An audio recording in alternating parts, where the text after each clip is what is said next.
Thank you guys all for coming out this morning. I know it's early, the coffee's just hitting. Today we're going to be talking about fixing the communication gaps between creative content creators and programmers. We have a great group with us. I'm Nicole Plaza of All of It Now. I have with us a pre-rendered traditional content creator.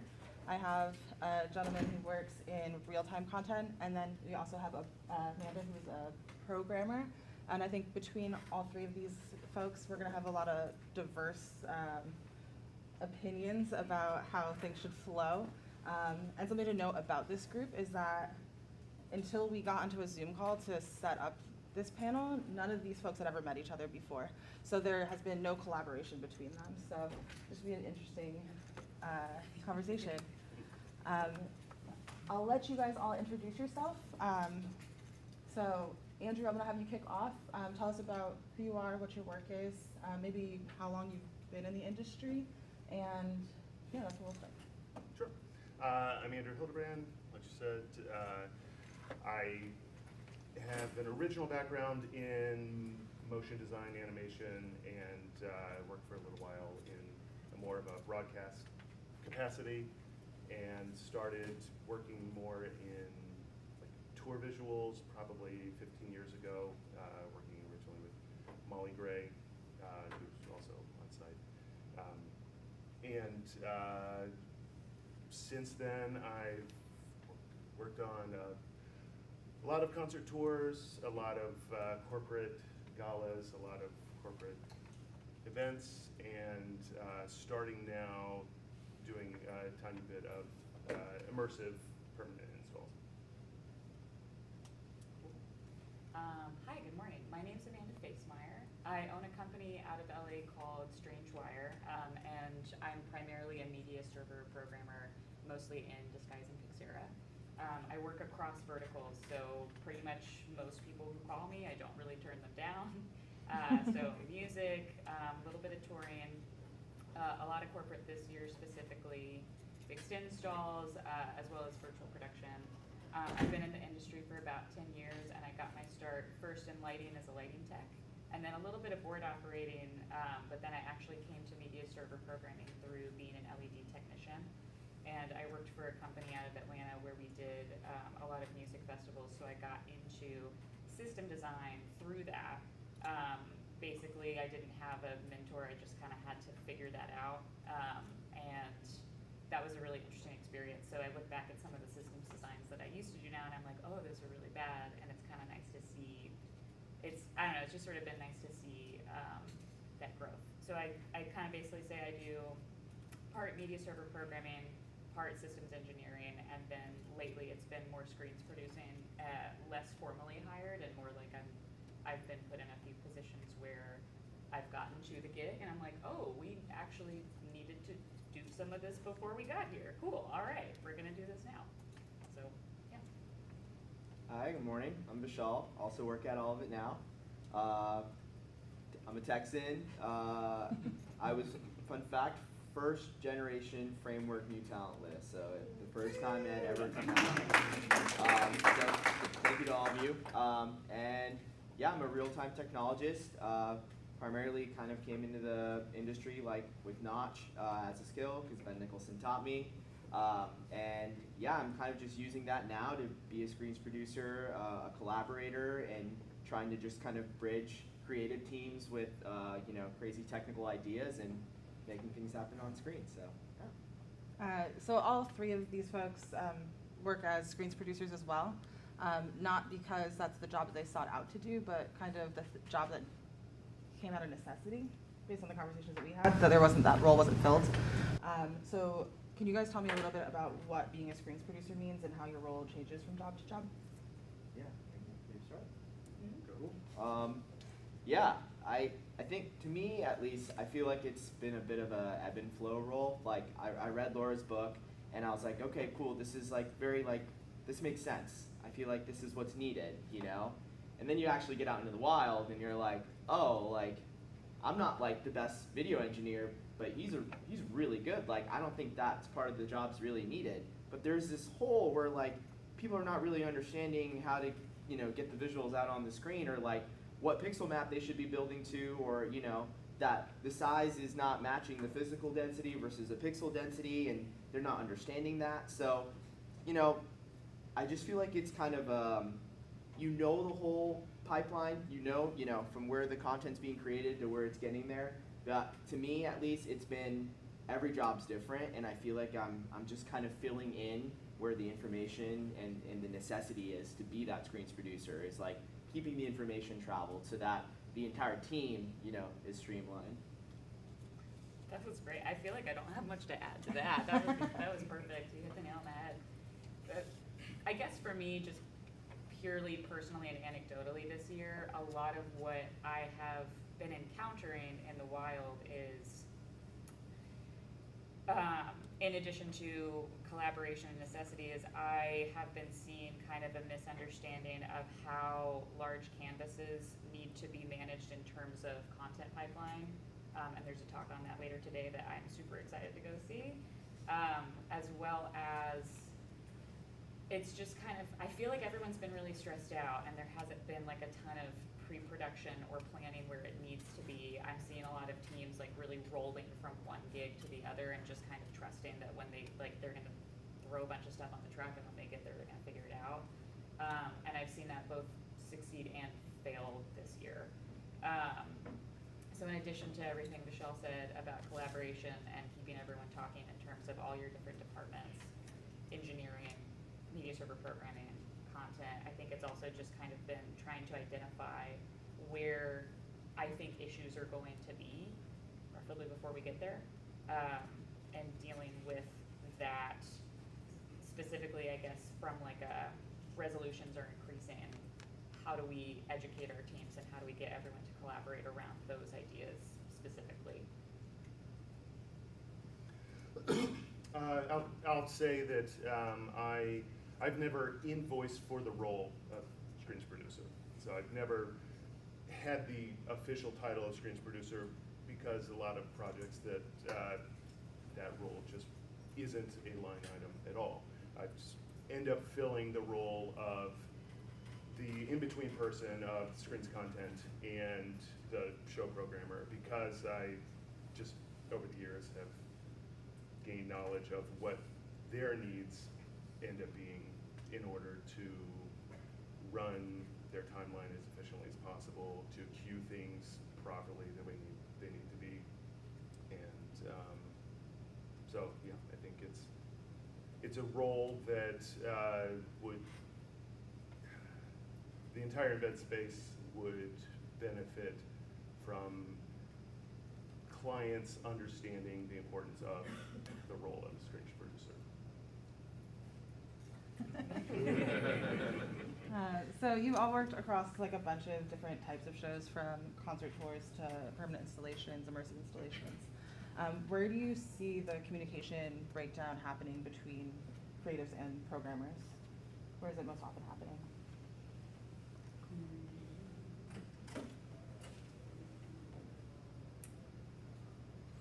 I think for me, I would like to be brought into the conversation sooner. Especially because and maybe this involves bringing in your screens producer sooner, or maybe this involves bringing in your media server operator sooner if it's a smaller job. And I get it. You can't always warrant a line item for a screens producer, but it would be really nice if I had time to review what the LED wall size was or what the projection size was, and be like, oh hey, this is going to be a problem. I worked on a gig earlier this year where so it was corporate, and it was a 12K wall, sure, okay, fine. But then it was 12K the first day. The second day they switched over, the plan was to switch over to an awards gala where they were going to increase the size of the wall to 17K. And this is a camp that usually does like pixel perfect everything. And I was like, okay, so, and I found out about this, I think maybe 2 weeks before I went, and I was like, just so you guys know, like, you're probably not gonna be able to render that with like the current machines you have, like we're probably gonna need to left and right it. And they also are a team that's notorious for giving me ProRes 422, which is like, I know, and it's like, it was on Pixera, it can play it, like, it's fine. I've had to sometimes, with larger files they've given me, convert them to Notch LC, and I kind of just like don't really mention it to anybody, because I've gotten a lot of pushback, because they're like, what is this? I've never heard of this before. But like, I flagged it as early as I could, because that was when I heard about it, and I was like, hey, you guys aren't gonna be able to render this pixel perfect. Like, I would make it, you either need to left and right it and give it to me and I'll stitch it together, or you need to, you know, size down under 16K and make it the same aspect ratio, because you're just gonna get artifacting. And lo and behold, they still tried to do it. The first couple test renders like still had artifacting, and I was like, okay, yeah, cool. I also get there and like basically the system was not to the spec that it needed to be, which is, that's a whole other conversation about engineering and not really to your original question. But like, I feel that the breakdown is people want spectacle, right? And we know that, like, I love spectacle. We're all here because we love spectacle. And I feel like most of that spectacle is, like, the focus of design happens in the front of the room where everyone can see. You're looking at how big the LED wall is. You're looking at how big those renders are. But if whoever is designing doesn't know to pass that off to someone who can actually make it work, then it's gonna be a big problem, because like, then you have to, you haven't budgeted for everything that's gonna make behind the wall work. And too often I think I'm seeing that happen right now. Yeah. Andrew, I know that you had a recent show that had like a big miscommunication or a misunderstanding. Yeah, and to be vague about a lot of the details, but it was, there was a scenario where there was a very, very competent screens team that was on site, and I know that the agency, for whatever reason, made a decision to very specifically not have a screens producer role, and I was not involved in the process, so I'm making assumptions that conversations could have been had if the very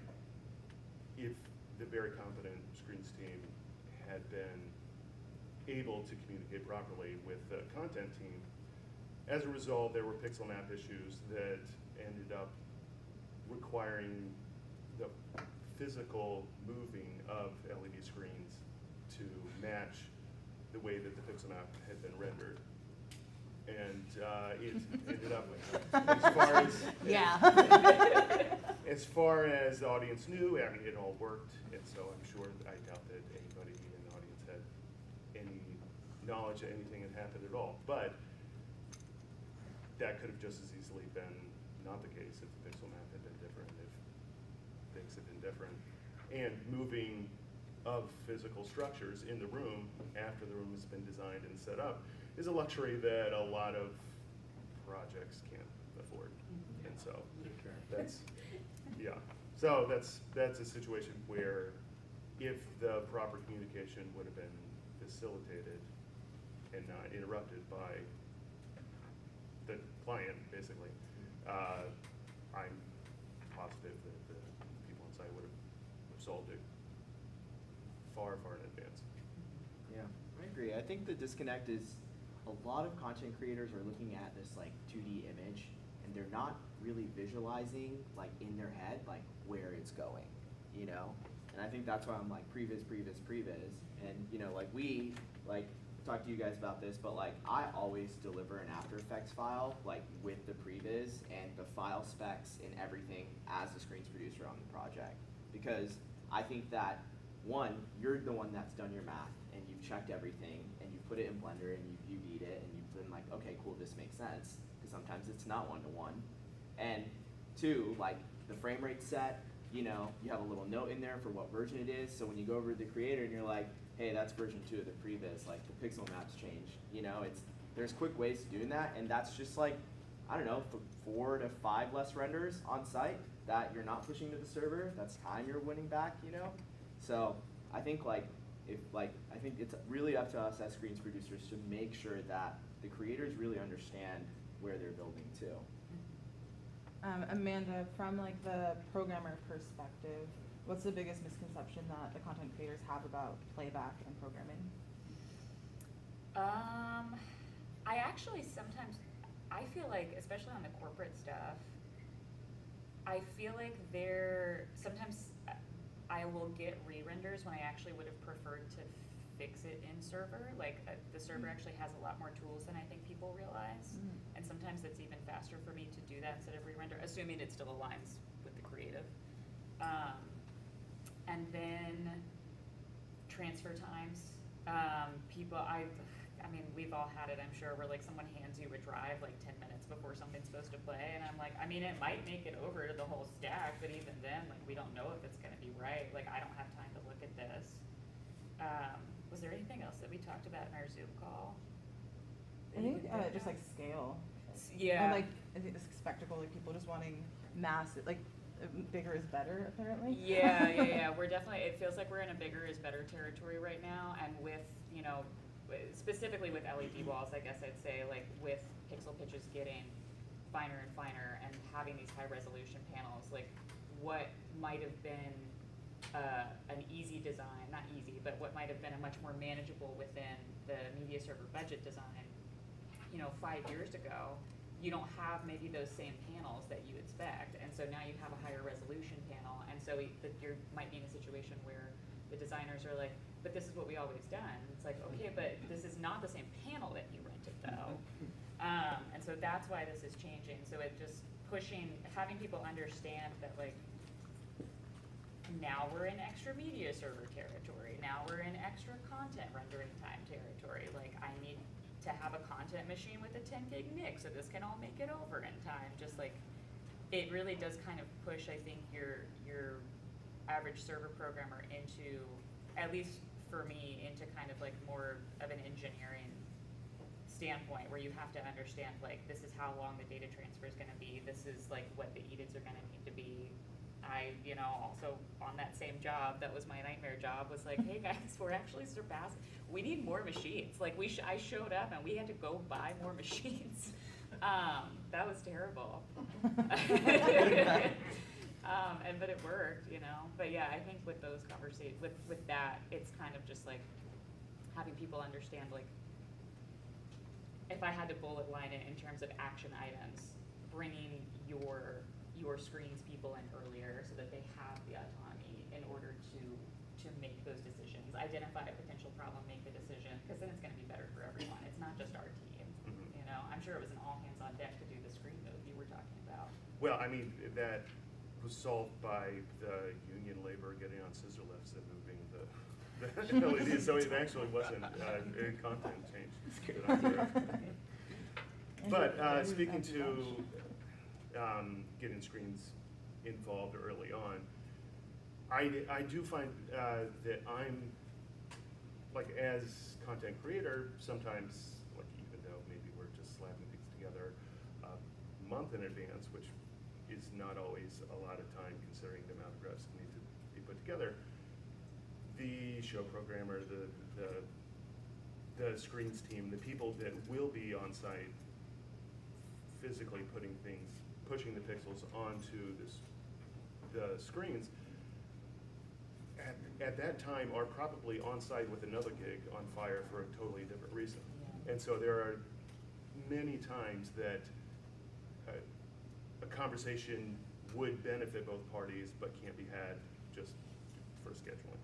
And so that, I don't have a solution to that, but it's a problem to be solved.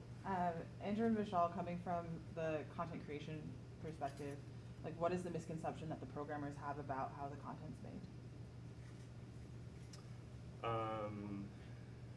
I mean, about how the content's made, sometimes there is a misconception as to how easy or difficult it is to make what seems like a tiny change.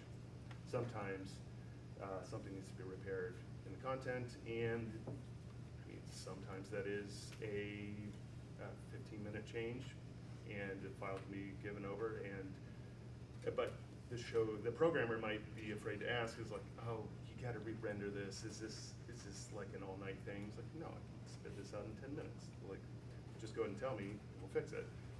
And then there's sometimes it's the exact opposite. They're like, oh, okay, you need to change this, this, and this, and like that is a 2-day thing. So how important is it that this is precisely what you want? And Vishal, like from the real-time perspective, like what are the issues that you've had with programmers? Yeah, for sure. I think like, pushing notch blocks to a server, we all know how it goes, seizes the server up for a second, can get really heavy at times. Parameters might be labeled, incorrectly, and it's a chasing game, right? And it's a really collaborative effort. To me, Notch and the server programming are like essentially on the same unified front. And I think programmers sometimes, I'm just kind of sitting there like, okay, how do you want this block? There's like a million ways you could print it, So I think from a programmer's perspective, I would love to see like a little bit more dictation in the industry. Like, hey, Notch artists, here's like something that Hank from Fragment 9, which I think is amazing, is that he actually sends you a single layer of a pass-through and goes, this is how I want it printed, right? And just looking at that, I learned so much about it. I was like, okay, this is great. I can just hook this in now and focus on the art. But on the other side of things, I also think that the Notch artist should also have input on that, right? Because he is the one that, or she is, myself, I'm dictating the creative, how the camera is getting on the screen. If he, Hank, for example, was like, oh, dude, like, I want it this way, but it doesn't really make sense, like, it needs to be that, like, collaborative effort, And I think sometimes media server programmers can be like, you're just another artist, right? But from a real-time perspective, I think that it's a very different game. You're pushing a very different kind of file, right? And the programmer should be afraid to hand the Notch Guy network cable so you can log in and just start looking at things on the screen when time's right too, right? There should be no dictation of, oh yeah, that doesn't happen on my server, Yeah, that's my opinion. Like what are some misconceptions that programmers might have about creative intent?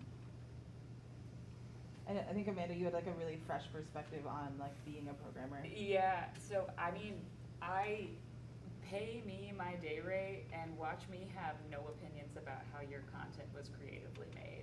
Like, it's not my job to be I am looking at mapping, I am looking at making sure that the color is correct, and I am making sure that that content plays when it is supposed to play. I've worked with people before where it's like, you're multi-programmers, like you're all on the same project, and like, I've been with people before who have been really vocal about their opinions of the content, and I'm like, oh, no, that is not what we are here for.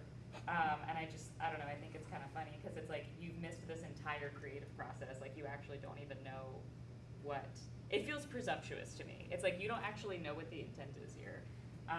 And so in that instance, I actually feel like it's kind of gotten me jobs before when I've just been like, yeah, we're gonna play this one plays, and that's great, looks great to me. You happy with this? Okay, cool. Like, that's all that conversation needs to be.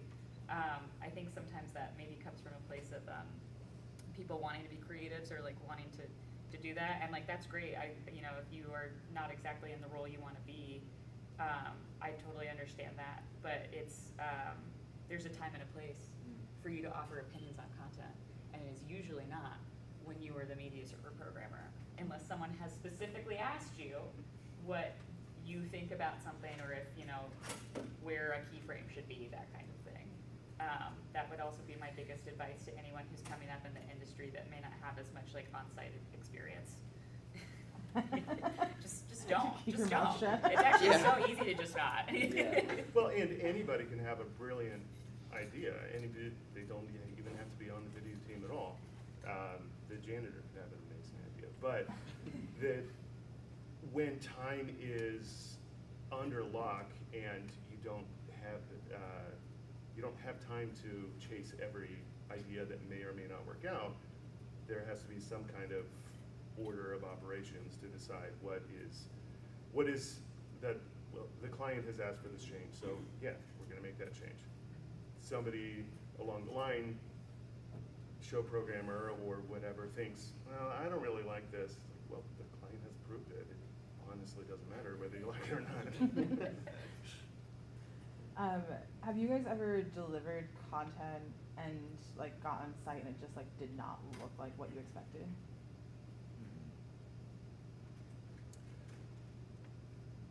Yeah, I mean, there's, and I mean, in real-time programming, I'm sure you have much better examples of this than me. But for me, it would be more like if my understanding of the screen's design did not line up with what was actually built.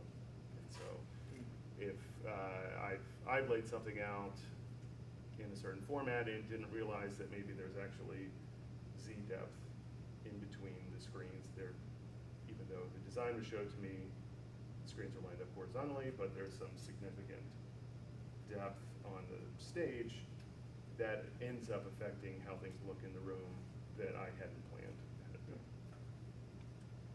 Yeah, maybe less like specific example, but I feel like kind of going back from a real-time perspective and on the artist side of things, like maybe just understanding like what it takes for the programmer to put the block through, you know? Like yeah, maybe like colors may not have aligned and stuff, but like maybe you should just know a little bit as to like what the color pipeline on the server side of things are, you know? So you can set that space on the not side of things. So maybe just like, you know, when you have something that is so closely working together, making sure that, let's say, before you get on site, you're doing a little bit of homework, or maybe you know, opened up Designer and you're just testing it yourself, or maybe the programmer is just dabbling in Notch for a quick second, you know, just to be like, okay, cool, this is like what he's doing, you know? Yeah. Yeah, I think something, this is me taking off my moderator hat, that we've dealt with in like being Notch artists and having to like deliver to site is that like sometimes they don't want to bring the Notch artist on site, but like in a real-time workflow, it's so important to have So that person tough. there, because the art, like everything that you're doing at home or in the office is just preparation for when you get on site. Once you get on site is when you actually get to bring in the cameras and see what Yeah, happens. yeah, for sure. They're like, this doesn't look right, and I'm like, okay, well, like, I can't, you know? Like, it's live camera, you know? Like, we record every song, and we filter it back through every look. Like, and that's how, I think that's the only way we can do it, you know? So, Yeah, please bring your artist on site. Yeah, I'm sure we're preaching to the choir, but like we've had so many shows where we've done this beautiful Notch work, and then like we go and like look on Instagram to see the photos, and like none of it made it because they didn't understand how to use a parameter. It's tragic. It's a little heartbreaking. Yeah. I'm gonna move us on to some workflow and technical hurdles. Like what are like some of like the technical things that creatives are underestimating? Or like within the specs, like what are the things that you guys need to communicate that, you know, sometimes don't come across? Yeah, I mean, I think just blanket statement, don't assume, right? I think we all know this. Yeah. Give as much information as possible, you know, because you just can't really give enough, and you don't know who's gonna hit your said document that's outlining the scopes of the project, right? You don't know what type of artist they are, you know, what softwares they're working in, and you know how new they are to what they're doing. They could be the most brilliant Cinema 4D artists, but they've only worked in post, you know, and they've never encoded to Notch LC. So just don't assume, and try to be as kind about the information and as knowledgeable about the information as you can, because you know, who knows, that's going to be the next best visual artist, you know, and you were there right there on their first gig. So what I did as we were preparing for this is that, like, I know each of these folks prepare documents that they send out that are some like delivery specs. So I've asked everybody to kind of send me their own version. So first we have Andrews. I don't know, Andrew, if you want to talk anything about how you deliver these documents. Yeah, I think working with Screens content creators, so many of them are going to be coming from a different background than live events. They might have a broadcast background, might have VFX background, and they're going to be bringing with them knowledge of their workflow pipeline that doesn't necessarily, like they may bring some things that they think are absolutely crucial for delivering for editorial that is completely useless for playing on a media server. Something like they might be used to including a slate and a two-pop on everything that they give, because in their world, that's crucial for audio sync. That's useless and really a liability for any clips that are getting loaded to a media server. And so that's the sort of thing that, and conversely, a media server operator who does not work in their world, it's not even going to occur to them to bring that up until they have 2 terabytes of files that they're clicking through, and it's like, oh, why does every single one of these have a tone at the beginning? And that's, so that is the sort of thing that I think something like a clear but also flexible spec sheet can head off where possible. And there are times that things in my workflow as a content creator can accommodate needs of the media server, and there's other times that it can go back. Something can be more flexible on either side. And so I think that a lot of spec sheets that I have seen go out are either err on being too firm or too flexible, that they don't differentiate, like, okay, here's a list of specs, make sure you give it to me exactly like this. And then somebody comes back with a question, well, can you play ProRes? And then they're like, yeah, well, yes. I mean, the media server can play it, and then all the content creator hears is, oh, the media server can play it. Why do I'm not going to download this Notch LC that I've never heard of. He said it could play it. That's all I care about. And that's going to lead to severe playback issues, because the conversation might not have been held about, even though it technically can play ProRes, it is not going to play reliably in real time. Amanda sent me a very different style of document. You said you usually do send out like a text document like this as well, but you sent me something a little bit different, so that was nice. This is, yeah. All right, so some context for this one. I was working on a project earlier this year where this is a system diagram, and we were doing a music festival tour, and we were really pushing the boundaries of festival provided. Like, I didn't have racks, I didn't have my own router, I didn't have anything. And then as we also went on, the team added broadcast.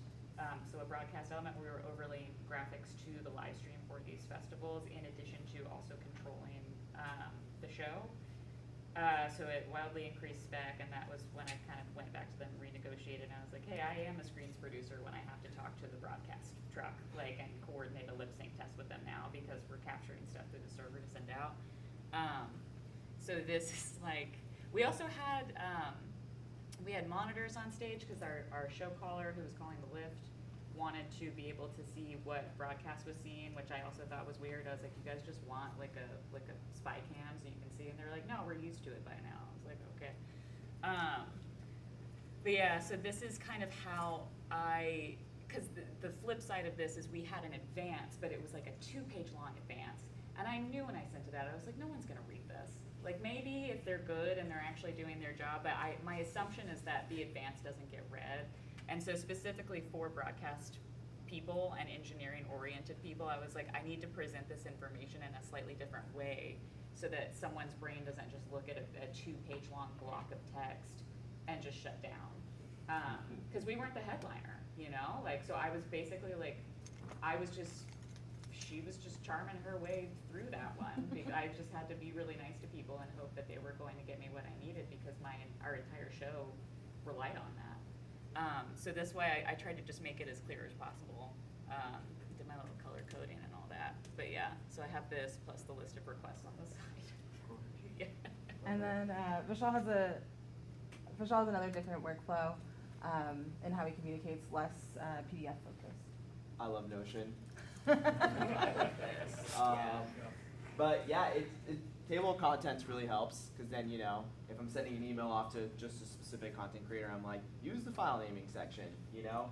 But that's, yeah, I mean, the programming cue sheet's probably my favorite part of this, just because like that is where like I break down all the information for every track in my timeline. So like, you know, producers, like luckily I'm thankful enough to work with like the same and consistent team for a lot of my projects, and you know, I think one hurdle about this one is the onboarding. So when it's a new team and there's this massive website with all this information, you know, you have to do a lot of navigation.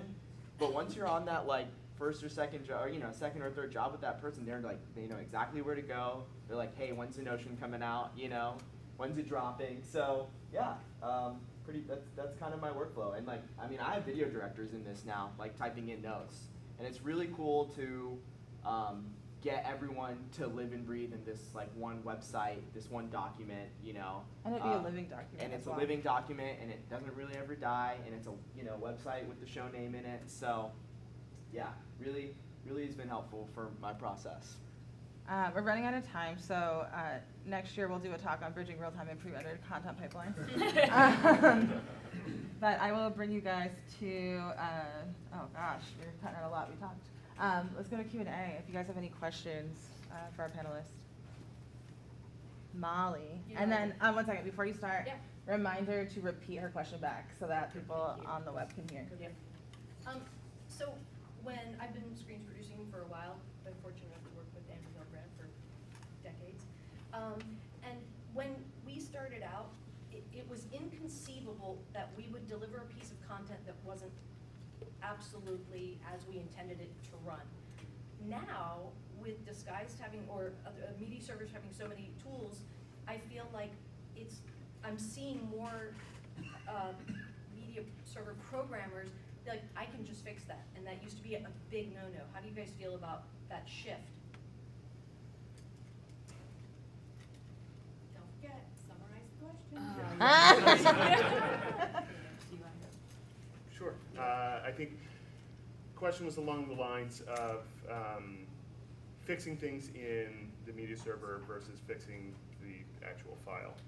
I mean, I, as a perfectionist, like for my file that I deliver to be correct, and so I would rather the end result of what I've given you to be perfect and not need to be fixed. But also, if it's 10 minutes before doors, I'm not going to be precious about that fact. Yeah, I think efficiency has a lot to do with it. Yeah, I think, so when I said that example earlier, I think it's usually for minor changes, right? Like I've had a team give me a re-render because they were like, oh, the video faded out at the end, and I'm like, you guys, I could have just held the last frame. Like you actually you didn't need to do that, but that's okay, because then now it's kind of like, from my standpoint, I have another piece of content to check, which could be fine if there's enough time, or it could be we're 10 minutes before doors and I have another piece of content to check, and actually I might not be able to check it now. So yeah, I think it largely depends on the context, I feel. Like if a name is wrong, I mean, there's nothing I can do about that. That needs a re-render.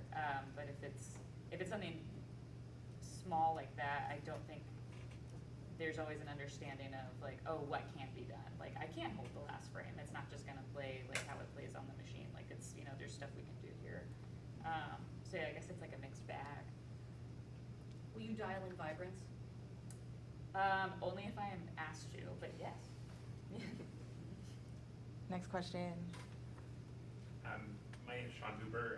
Just expanding on the same type of idea, I kind of wear that screens producer role as well as media server programmer role all the time. And when I sit in the programmer role, I'm always pushing to have the pieces in play so that I can fix something if I need to, right? It's the, oh, there's a performer's, it's now the blocking's changed on stage. I don't want to wait to go back for a re-render. What's the easiest way to ask for that? How do you, from a content creative way, how do you push that up the chain to go, give me the tools to allow me to do that job, to make the fix and make the process keep moving? Repeat the question. So how do you work close? I'm going to answer the question and also say the question at the same time. Good, we'll save us some time. Exactly. How do you get closer with the content creators on the project and allow basically, be able to ask for changes, right? And have the liberty to ask for them, right? And I think it's being as close to the content team from the start of the project, right? I think one of the first things I said was, you as that media server programmer and screens producer should know how the pixel is being created, hopefully also where it's being created, in what software, to how it gets on the screen. Hopefully. So yeah, and if you can actually be the person that figures out where that's happening, then you'll know, oh, this is a Cinema 4D render, I can't ask for this, right? Or, oh yeah, this is a quick 30-minute render on After Effects and they have a bunch of Mac Studios here, this is no problem, So, just getting there early. I think, sorry, just to reiterate, it's more of the, instead of being in the process and asking for changes, give me the toolkit before we get into this, and as the programmer, let me do the final composite in the media server. Then, rather than, here's a single or maybe 2 or 3 layers, deal with it and off we go. Interesting. Yeah, and I think that also kind of hits a fine line of where that creative intent sits, right? Are you being hired to have creative intent, or are you being hired to push the pixel? That's Right. And it's totally going to be dependent on who your clientele is and what project it is. Sometimes, like Amanda said, we're not being asked to have an opinion, right? But if someone goes, yo, I want all this camera track through this scene, how do I do this, right? That's when I think that creative intent opens up. I think for me, it's also a balance of I love having all the pieces so I can move stuff around because you never know what someone's gonna ask for. But then it's also how many layers of media am I playing? So I have to think about, okay, am I actually going to paint myself into a corner? Yeah, are we gonna paint ourselves into a corner if we ask for all these pieces and then we get stuttering playback? So I try to think about what it is, what the relative resolution is. Is it a broadcast comp that needs to have an animated live bug and then some lower thirds and then there's a clock here and something yeah, if I'm not on a laptop it should be fine. But that's where it also and thus I know the spec, I wouldn't feel comfortable asking for that too. So it's just such a balance of you can only ask for, you have to take everything, you have to take everything into account. And that's the sort of thing that a content team very well likely doesn't understand your process and may have been told on some other project, oh, I can't composite in here, and so you have to give me everything as a single flat layer. That maybe that was for a different media server, maybe that was for an operator that didn't feel like compositing it.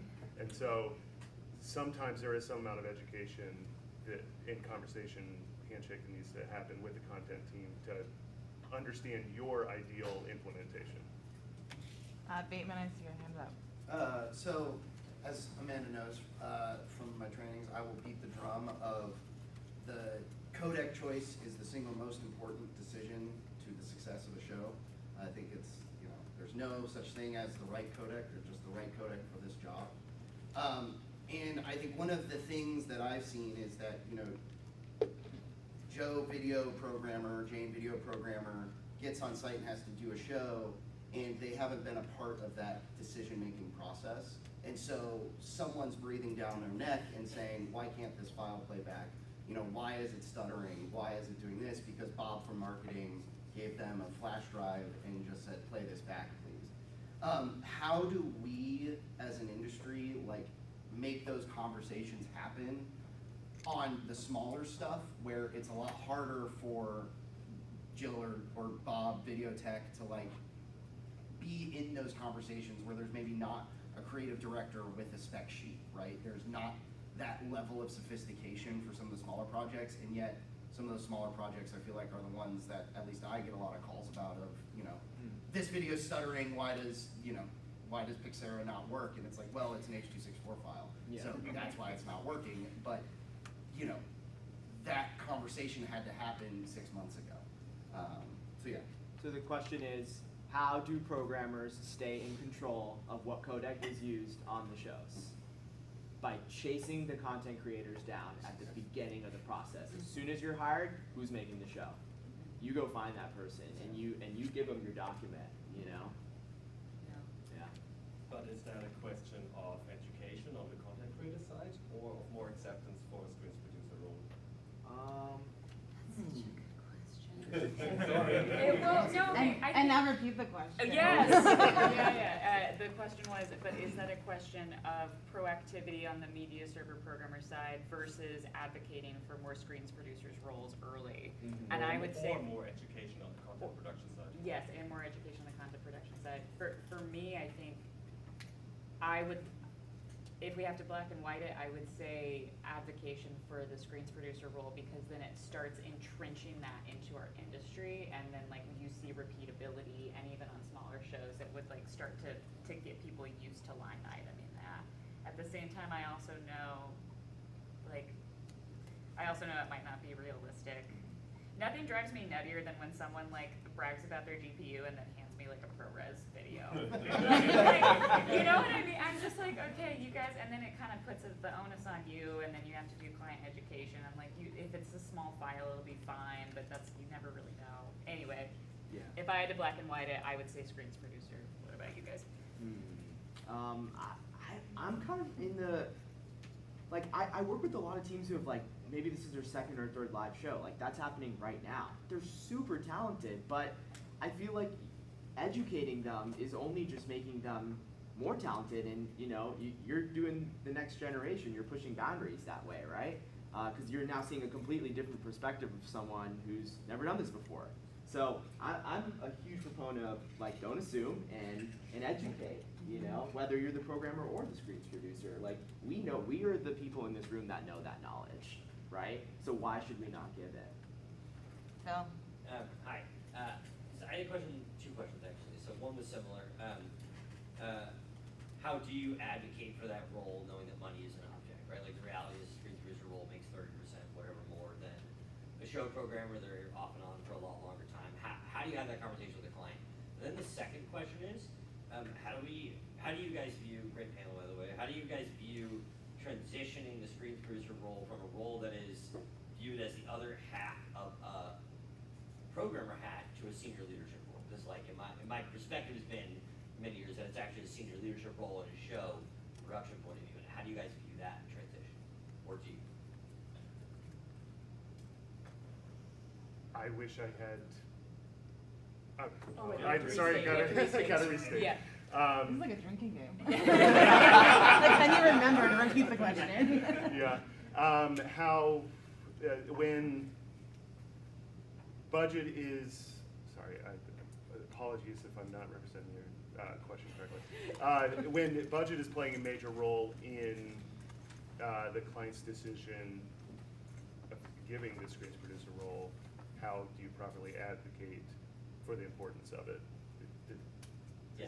Okay, I wish I had a very clear answer for you, and I don't have an answer to that at all, and I think that it would be very helpful if there was a clear answer. You know, it's interesting because like I went for the same client being a notch artist last year to now the screens producer, right?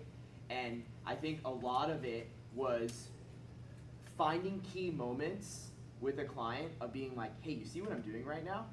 I was like, this isn't just a notch artist role. This isn't just a media server programmer's role. And like, not just trying to educate them once, but when you have that more longer term client, like kind of stabbing at it over and over again and showing them certain milestones of, hey, this is what this role is, you know? I don't know about getting paid 30% more. That'd be great. But, you know. What jobs are you getting? But yeah, I mean, I think that's my answer in terms of just advocating for yourself. Like, and I think that's something that I learned in college, like when you didn't get the show assignment that you wanted. Like, go after it and go fight for it, you know? You might not get the money part, but you could get the title, you know? And I think that's just one step. I think also from like having witnessed Vishal's growth, it's also been like killing them with knowledge and like proving to them like no, like you, like I'm a necessity, you need me here, has been really important, and like how crucial the skill set and the experience that this person has, and why that's important to their show. I feel like that's the perfect stopping point because we're right at time. Perfect. And- Thank you all for coming Thank you. out. You did a really great job, Nicole. I didn't, Janice, I had